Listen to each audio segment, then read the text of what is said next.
So what if the greatest power on Earth wasn't housed in, a supercomputer or a nuclear arsenal? Or even in the vast logical complexity of the human brain. Exactly. What if the key to changing the world and achieving these incredible documented feats of consciousness was hidden inside your own body, completely separate from your mind? Well, that is the radical and I mean really ancient premise we're unpacking today. We're delving into a stack of sources that explore this intrinsic, almost lost relationship between the human heart, consciousness, and the Mer-Ka-Ba, The human light body. the human light body, and the secret, sacred space within the heart that appears to just transcend linear time and dimension itself. Welcome to the deep dive. Our mission today is, well, it's pretty profound. We want to move past this idea that the brain is the sole center of consciousness and really extract the practical steps, the surprising evidence, and the deep implications of accessing this ancient knowledge. And we're going beyond theory here. We're looking at documented results. That's the key.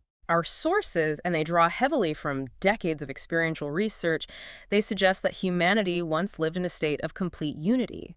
This unity was reflected in a single language. But not a language of words. No, not of grammar. It was pure feeling and image, all sourced from the heart. And when that connection was lost, you see it symbolized in the biblical story of Babylon. We were spiritually sort of driven into isolation. And forced to rely almost entirely on the calculating logic and, the polarity of the mind. Precisely. That reliance on the mind is exactly why so many traditions talk about remembering this ability, right? Remembering the place that existed before creation. But here's the fascinating twist. To start this deep dive, we don't begin with a monk meditating on a mountaintop. No, not at all. We start with a piece of high-tech hardware. And that's where the unexpected journey of the author of these concepts really began. Let's get into it. The narrative begins in the mid-1990s. The author, Melchizedek, was focused on using technology to heal environmental damage. He initially believed his path was to use the mind, the tech side of things, to help Mother Earth recover. And this unexpected starting point, I mean, it actually provided some of the most compelling physical evidence of heart-based creation. Which brings us to the R2 experiment in Denver. Right. And you have to remember, in the late 70s, early 80s, Denver's air quality was actually worse than Los Angeles. The pollution was just trapped in the valley. I didn't know that. Oh, yeah, it was bad. So a brilliant scientist named John and an inventor, Slim Sperling, they introduced this R2 unit to try and tackle the crisis. Okay, let's unpack this R2 technology because it honestly sounds like science fiction. It does, but the results were undeniable. It was designed to mimic a very specific, very powerful natural event. Which was? The exact waveform frequency of a rain cloud just milliseconds before it discharges lightning. Wow, okay, so how do you even capture that? Well, they digitized that waveform, put it on a computer chip inside the R2, and then projected it into the atmosphere with a harmonizer coil. Okay, and what does that projection do? The field it produces is critical. It's a toroidal field. A toroidal field, so like a donut shape. Exactly, a donut. Or think of an apple with the core removed. The source material claims this field actually affects gravity waves to clean hydrocarbons. So it's breaking down pollution. Essentially, yes. It takes these super stable pollution molecules and breaks them down into harmless elements like pure oxygen and water vapor. So we have this piece of hardware, the R2, physically manipulating the environment by creating an energy vortex. And it had these 4 tuning dials that formed a tetrahedron. The inventor even considered these energy fields to be alive. And this is where the tech unexpectedly intersected with consciousness. The author, he was trained to tune the R2 using a specific feeling in his third eye. So using intuition, not measuring instruments. Exactly, not instruments, pure intuition. And the specific anecdote here is just, it's key to understanding the heart connection. They drove into southeastern Denver into a valley thick with this reddish-brown cloud of pure pollution. Just hanging in the air. Just hanging there. And underneath the small aspen tree sat an R2 unit that was out of tune. The author was given a specific instruction: watch the cloud, but also listen to the birds. Listen to the birds. Okay. So he sat there, using only his intuition, tuning these 4 dials, and when the 4th dial clicked into the proper place, 2 things happened at the exact same time. What happened? Instantly, the reddish-brown cloud of pollution just vaporized, gone, leaving clean, clear atmosphere. Just like that. Just like that. And at that exact same moment, about 100 birds, which he hadn't even known were there, he was so quiet, they began wildly chirping and singing, a chorus of, natural joy. That is astonishing. Isn't it? The simultaneous, immediate physical change in the atmosphere linked perfectly to nature's immediate, enthusiastic, and just visceral response. So the tuning, which was guided by intuition, by the third eye, it produced a result that literally brought forth the life that had been stifled by the pollution. That was the first major clue, that this technology was acting as a mirror for a deeper internal process. And the technology was actually proven, right? This wasn't just a one-off thing. Oh, absolutely. The R2 was tested by an independent lab in Fort Collins and also the U.S. Air Force from Kirkland Air Force Base. Both tests conclusively proved that when the R2 was running, pollution levels dropped dramatically. How dramatically? Sometimes to 0 hydrocarbons. Zero. 0. And when they shut it off, the pollution came right back. So why wasn't this on the news everywhere? Well, this is where the mind, the bureaucracy interfered with the miracle. When the author brought this proven tech to Phoenix in May 1996, hoping to solve their own intense pollution crisis, the city's Ozone Strategies Task Force. Even though they promised to consider all solutions. That's right. They refused to even acknowledge or monitor the R2. They just used bureaucratic reasons, called it too radical or wacky. Unbelievable. But that political failure, that actually led to the real breakthrough, didn't it? It did. Since the R2 could legally operate under 1 volt, the author ran a small unit anyway. Within 10 days, a tiny rain cloud appeared over his house, expanded to 15 miles, and caused severe lightning and rain. It ended a long drought in that area. Wow. And by September 1996, air pollution alerts in Phoenix ceased completely. The hydrocarbon measurements downtown sometimes dropped to 0. So this led to the big realization. The fundamental realization. The R2 was physically created in the image of the human light body, the Mer-Ka-Ba. The Mer-Ka-Ba being the geometric field, the counter-rotating star tetrahedron that surrounds the human body. Exactly. It extends about 60 feet wide. So the thought was, if the machine, which was built in its image, could heal the environment, then a person could duplicate the action using their own Mer-Ka-Ba meditation. combined with that rain cloud frequency. Yes, so they start testing this globally, with just consciousness. They did. And the results were staggering. In Australia, a single person, using the Mer-Ka-Ba meditation and holding that rain cloud waveform in their mind, ended a severe drought and stopped massive forest fires on the northern East Coast. One person. One person. And think about that scale. Then you have Mexico City. Which at the time was famously covered by that dense brown dome of pollution. Awful. So in front of over 40 witnesses, 15 minutes into the meditation by one individual, a perfectly round, clear blue hole opened in that dome. How big? 2 to 3 miles wide. Witnesses said the air inside that circle smelled like roses. Like roses. That's incredible. And as soon as the meditation stopped after 3 hours, the pollution wall just raced back and instantly enclosed them. But the most transformative moment, the one that really changed everything that happened in England. It did. They were clearing fog over a moor. They created an 8-mile wide circle of clarity, and the sky became so clear that they saw something, well, something physically impossible under normal conditions. What did they see? Stars. Around the full moon, in the middle of the day. Wait, what? Stars in the daytime? That's a level of atmospheric cleansing that fundamentally shifts reality for the observer. It did. It absolutely shifted their reality. And that brings us to the ultimate consequence. The man in the wheelchair. Immediately after that meditation, a man who had been in a wheelchair for over 10 years stood up and walked back to the lodge, completely healed. That is an extraordinary claim. It links external atmospheric cleansing directly to internal physical healing. It absolutely does. The realization was just stunningly clear to the author. The outer world is created by an inner world, and that inner world is not housed in the logical brain. It's in the human heart, powered by unconditional love from Mother Earth. And that realization pivoted the entire research direction away from technology. And straight toward internal consciousness as the primary creative tool. This shift, it takes us from changing external reality, clearing pollution, healing paralysis, to exploring the actual mechanics of perception itself. If consciousness can clear the air, how else is it bypassing the conventional limits of the body? This brings us to this phenomenon of seeing in the darkness, which is just incredible evidence that consciousness can perceive non-visually. And we start with the case of Marianne Shinfield. who was completely blind. Completely blind. I mean, technically she had no functional eyes, yet she performed normal daily tasks like reading, watching television, completely without external assistance. And the sources confirmed she wasn't just guessing. Her abilities were being rigorously tested. Rigorously. Marian was actually working for NASA. She was tracking the comet Shoemaker-Levy 9 fragments, providing precise locations and information. And they tested her, They right? did. They had her track a satellite and provide its serial numbers. She did it perfectly. It just confirmed this was a non-visual ability far exceeding normal human perception. But the real revelation came when she invited the author to see through her perspective. Yes. Lying down in complete darkness, he suddenly saw an inner image. A perfectly real television screen just floating about 14 inches away from him. But here's the crucial detail that really defines this heart-based perception. It wasn't just one screen. No, it was a whole array, a large central screen, and it was flanked by 24 smaller peripheral screens, 6 on the top and bottom, 6 on each side. And each one of those little screens provided specific, targeted information. Like what? Well, one small screen, for instance, showed these rapidly moving images of living beings mixed with geometric shapes.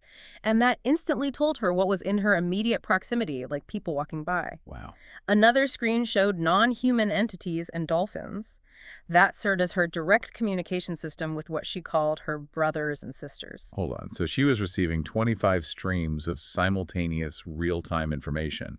She was using her consciousness like a spherical, multi-channel camera. Precisely.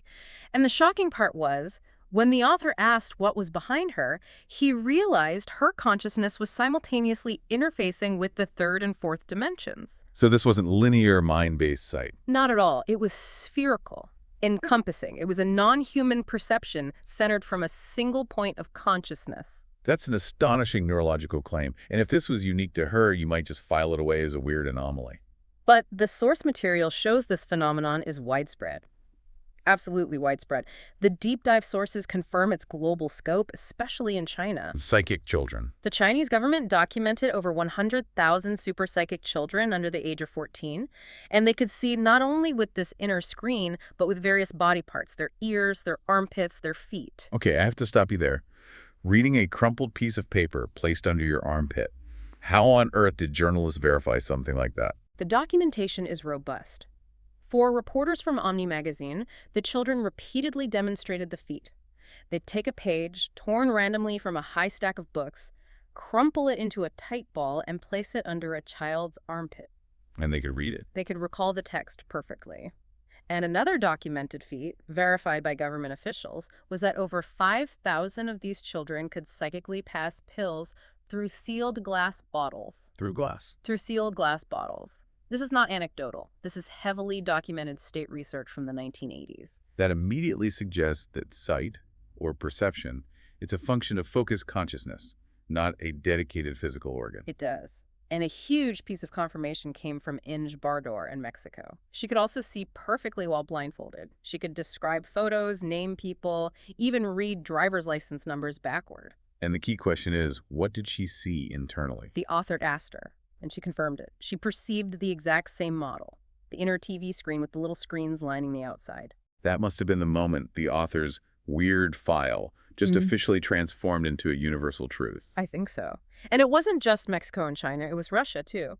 The International Academy of Human Development near Moscow, they teach children not only to see with this inner screen, but to absorb entire books, text, and images instantly.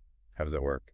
They just absorb it and can scroll through the pages afterward as if on a high-speed computer. We also hear about the Bulgarian children, trained by monks, who use this same ability. Right. So the synthesis is clear. The common thread here, this inner screen, it suggests a universal, non-mind-based means of perception that bypasses traditional senses. So the ability to see in the darkness is real. It's real, and it's a vital clue to the heart's true creative function.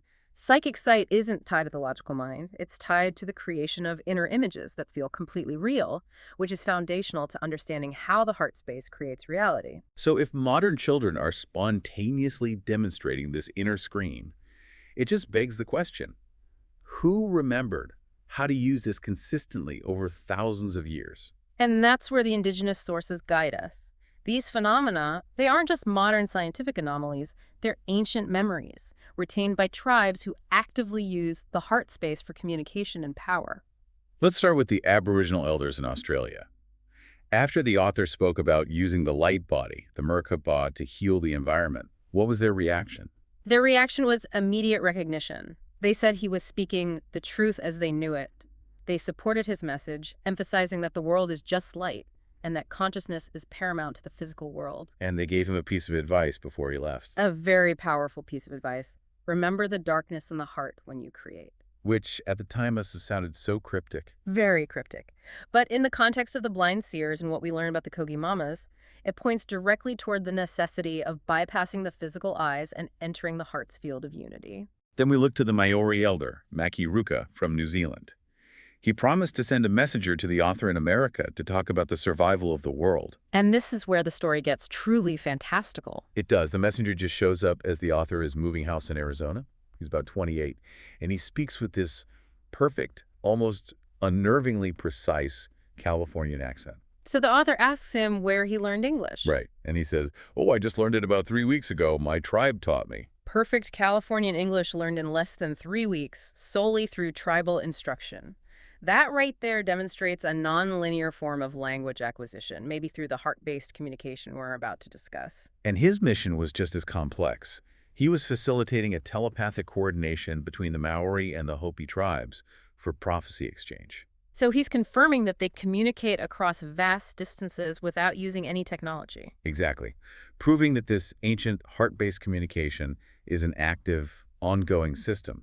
And crucially, he found the author by simply following his heart. And the power of that heart connection was demonstrated when the messenger performed a ceremony on the author's new land. Which was unusually pentagon-shaped. Right.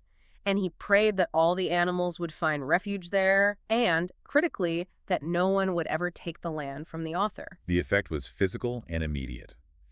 Animals that normally wouldn't coexist, deer, javelinas, coyotes, they slept in close, non-aggressive proximity on this small property. They recognized it as a protected, unified space. But the prayer also acted as a powerful, conscious boundary on the physical structure itself. It did. When the author decided to move 3.5 years later, the house, which was in a highly popular area near Sedona, it just wouldn't sell for almost a year. And then the wife realized. The wife eventually realized they had to consciously break the prayer at the 5 points of the land, acknowledging the original heart-based intention. And the house sold 5 days later. That is the literal definition of conscious co-creation. Setting an intention from the heart, which then acts as a metaphysical law in the 3D world, until that law is consciously revoked. And that leads us to the Kogi experience in Colombia. The Mamas, their religious leaders, they provide the most powerful example of cultivated heart-based consciousness. They're raised for 9 years in almost complete darkness. Learning to see without using their eyes, all in order to maintain the ecological balance of the world. And they provided compelling evidence that human consciousness had actually changed global events. They had this prediction that the technoculture would reach a critical point of collapse by August 11th, 1999. But that didn't happen, so they meditated, and they saw these lights all over the planet, lights of people who had activated their Mer-Ka-Bas, and they realized these individuals had changed the prophecy through their collective light bodies. Which led the author to be taught the language that has no words. Right. A Colombian woman named Ima, who is possessed by the spirit of a local tribe member, she used these strange sounds from her heart. Not her vocal cords. No, not her vocal cords. Sounds sourced directly from her chest. And she used them to pull the author's consciousness, spirit, out of his head and into her body, transporting him instantly to Kogi land for 2 hours of intensive nonverbal instruction. This communication method, based on dreaming and feelings, not logic or grammar. Yeah. This is believed to be that single language of humanity before Babylon, a language of pure emotional transference. And its effectiveness was tested immediately when the author returned, through communication with his wife's horses. He used that heart-based sound and generated the inner image and feeling of a baby colt. And what happened? Instantly, all 3 horses ran to him, pushing their faces against his chest. For 30 minutes, he experienced the world as a horse, surrounded by the same images and powerful emotional feeling he'd experienced with Ima. The relationship changed forever. Proving the language works across species barriers. The profound takeaway here is that the Kogi Mamas were so dedicated to this truth that they offered their traditional method of instruction. 9 days in complete darkness without food, water, or sleep. Which is obviously impractical for the modern world, but the purpose was crystal clear. Force the mind to shut down and allow the heart's consciousness to awaken. All this evidence, the environmental healing, the psychic perception, the ancient communication, it all points to one location, the heart. But why the heart? This brings up the heart-mind paradox. When a baby is conceived, the heart begins to beat before the brain is even formed. Which suggests the heart is the primal source of intelligence, not the secondary one. Exactly. The sacred space itself is defined not as a physical location, but as a timeless dimension of consciousness where all things are possible here and now. It's a point of unity that exists outside the 3D constraints of space and time. In modern science, through institutions like the Heart Math Institute, is finally catching up to this ancient knowledge. They discovered that the heart has its own small brain, about 40,000 cells, or neurons. This is the neuroanatomical validation of the intelligence of the heart. What I find most remarkable about their findings, though, is the energy field. They proved that the heart generates the largest, most powerful electromagnetic field of any organ in the body. It's massive, up to 8 to 10 feet in diameter. The brain's field, by comparison, is tiny and erratic. And that field is in the shape of a torus. The donut shape, which is often considered the most unique and primal geometric structure in the universe, capable of sustaining and regulating energy flows. And this toroidal field of the heart also mirrors the geometric structures found within the sacred geometry of Metatron's cube. It does. Specifically, the heart's energy signature features a smaller torus contained perfectly inside the larger one, both centered on the same axis. This suggests the heart is intrinsically linked to the fundamental building blocks of creation. There's also that detail from heart surgeons. Yes. They found a tiny, untouchable spot in the heart.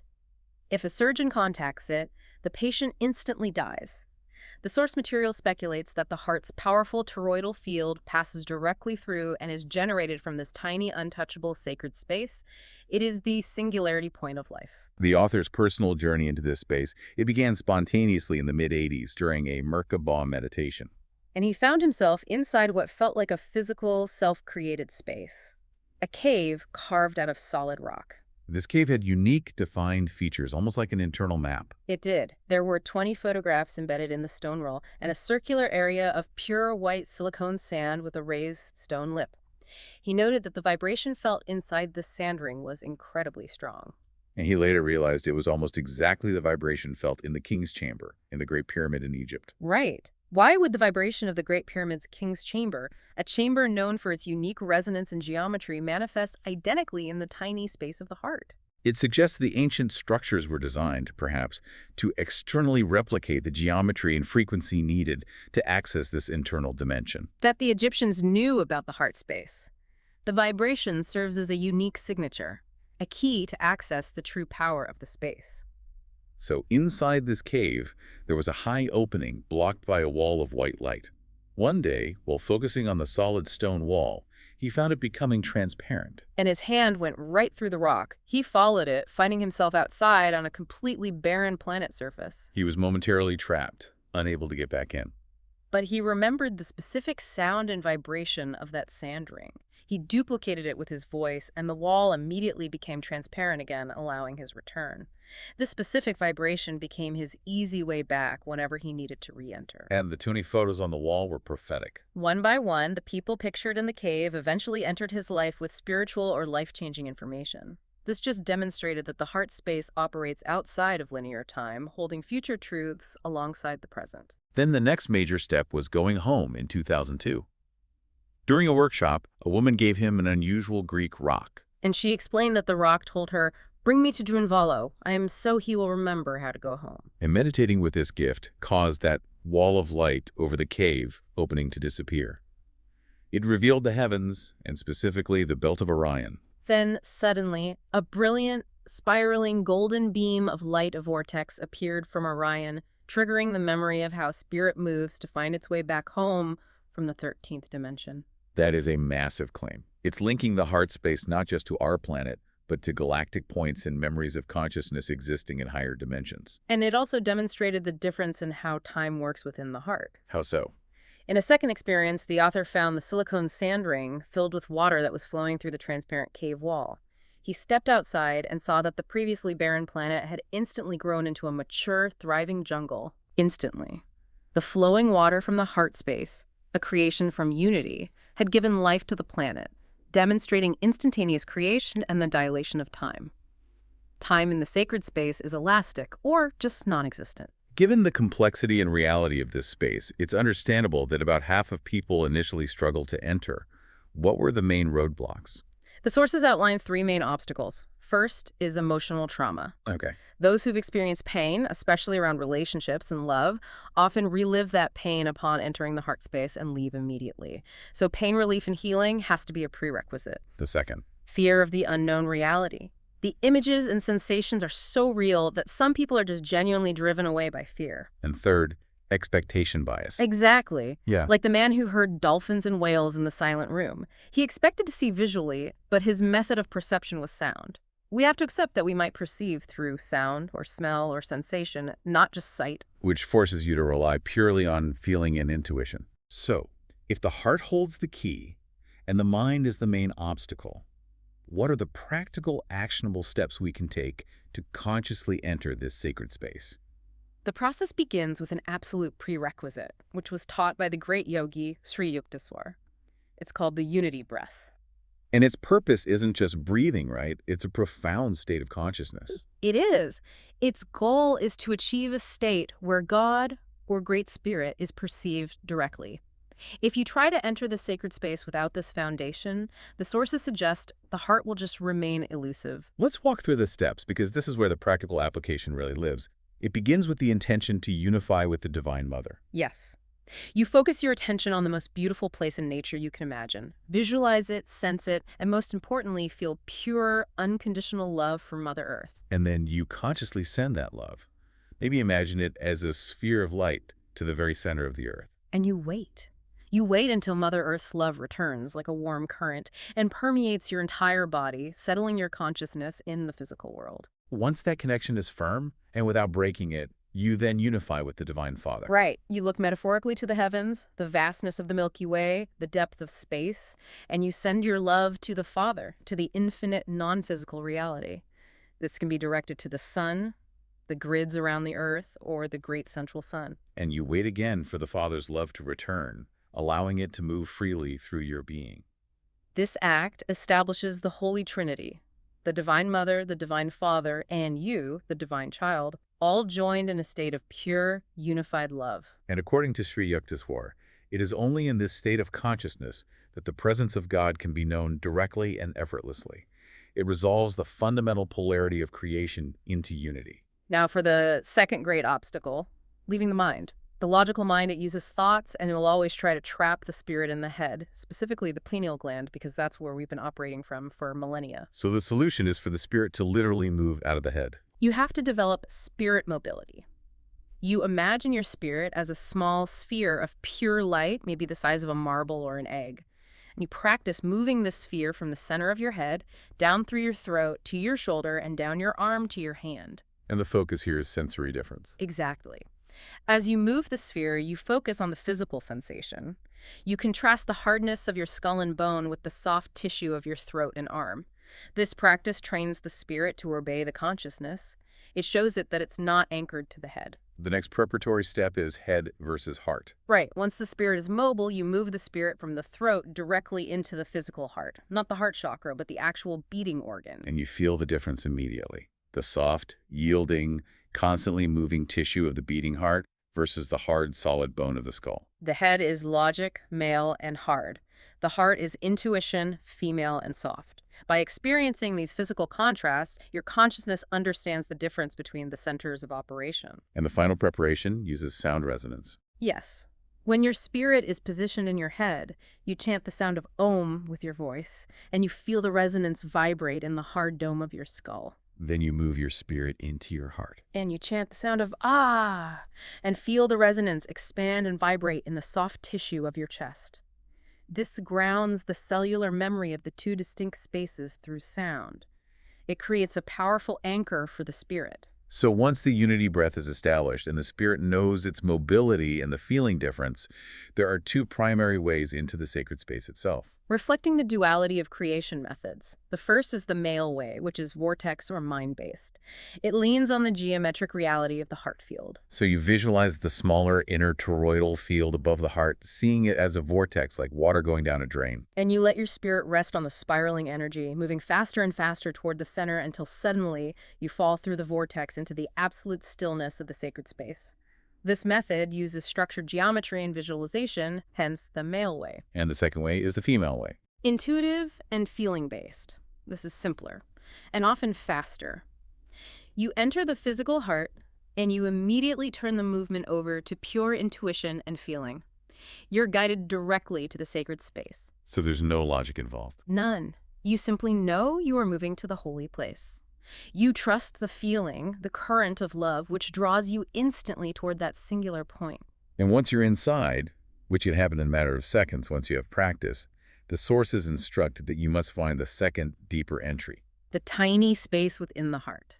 This is the true place of creation mentioned in the Chandogya Upanishad, where the vibration goes up in pitch and all things are possible. It's the singularity, the eye of the Taurus. And the easiest way to engage with the consciousness in this final, tiny space Is to invite the person you love the most to be with you there. It helps bridge the acceptance of the divine presence residing in that space. So now that we know how to consciously access the tiny sacred space of the heart, we move to the next level, using this space for deliberate creation and ascension.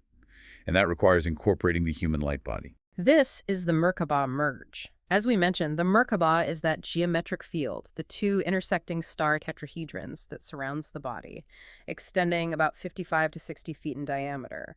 It's the vehicle that links the heart to the mind for creation across dimensions. And true ascension, according to the Melchizedek tradition, begins when the heart's massive toroidal field and the Mer-Ka-Ba field align and synchronize. Yes, their axes, which are usually separated by about 3 inches, they merge into one vertical axis running through the core of the body. What did that merging do? It allows the spirit, which is residing in that tiny space, to create directly out into the outer world without distortion. But the angels explain that this final alignment is a divine timing event. It can't be forced by logic or will. However, the sources suggest that using imagination and the dreaming of the heart to visualize the two axes coming together, the torus and the star tetrahedron, can help prepare the consciousness for when the body is ready. This synchronization is the second level of the Mer-Ka-Ba, and it's the key to its full creative potential. This alignment leads directly to what's called Thoth's revelation on creation. And this is probably the most critical insight for conscious co-creation. It's the most significant difference between the old way and the new way of living. Thoth, speaking from an octave beyond the void, explained the fundamental difference between mind-based and heart-based creation. Let's unpack that. Mind creation equals polarity. Right. Thoth stated that when creation originates in the mind, using thoughts and logic, it's using a polarity instrument, and therefore it inevitably creates both the intended positive outcome and its dark opposite. This explains so much about history. If we pray for peace, for example, the mind, using logic, creates both the condition of peace and the concept of war, because one defines the other. The mind operates in duality, and this is exactly what we observe in our world today. Constant striving resulting in these perpetual cycles of good and bad. Conversely, heart creation results in unity. Exactly. Creating from the sacred space of the heart using dreams, images, feelings, and emotions, all fueled by unconditional love uses unity consciousness. Therefore, it will create the intention instantly without generating its dark, opposing side. It's described as illogical, instantaneous, and pure, much like the instantaneous growth of the jungle on that barren planet. That's the perfect example. So if the heart is the generator of pure intention, what is the full process needed for manifestation in the 3D world? True manifestation requires 5 elements working in harmony. First, attention, which is the focus of the mind, ensuring clarity. Second, intention, the specific goal you are aiming for. Third, the mental body, which provides the clear, precise image or knowing of the outcome. And fourth is the emotional body. You have to feel the joy, the peace, the relief, the love of the completed result now, as if it already happened. The heart uses emotion as its fuel. And finally, the oft-forgotten 5th element, the physical body. You must have actual body sensations. You must feel the vitality, the health, the physical response, not just a mental pattern. When this final step of the body responding begins, the miracle will follow. And the heart ensures this entire process is rooted in unity, ensuring pure, unpolarized results. This all culminates in the final instruction, the conscious connection back to the 3D world. No matter how incredible the sacred space appears to you, you must eventually find the direct connection back to the reality of the stars and planets. Because that is what allows the heart's dreams to ground and manifest in this world. With this knowledge, we are invited to enter the sacred space, merge the Mer-Ka-Ba, find that connection through the starry heavens, and dream a dream of a new, healthy world from the holy place of the heart. To synthesize the core knowledge from this deep dive, we've established physical facts. The heart has its own neurological intelligence, the heart-brain, and generates the largest, most coherent energy field, the torus, in the body. And we have seen verifiable physical evidence, attested to by scientists, military, and dozens of witnesses globally, that consciousness sourced from the heart can instantaneously change matter. From clearing dense pollution and seeing stars in the day to healing paralysis. And most importantly, for the application of this knowledge, we have recovered the ancient path. The prerequisite of the unity breath meditation to unify polarity, the importance of spirit mobility to literally leave the logical mind. And the two paths, the male vortex way and the female intuitive way, to access the creative power of unity residing in that sacred tiny space. As the Aboriginal and Kogi elders suggest, we are not passive observers. We are the conscious keepers of the garden. Remembering this path isn't just a spiritual exercise. It's the essential fulfillment of our sacred purpose on Earth. We are the architects of the next world, and the blueprints are held within us. And we leave you with this final, provocative thought taken from the source material's final poem. Our love is the matrix of all that is. Remember, sweet one, in your heart I will always await thee, in the place that is small. What new reality will you create when you consciously remember the love residing in that tiny sacred space?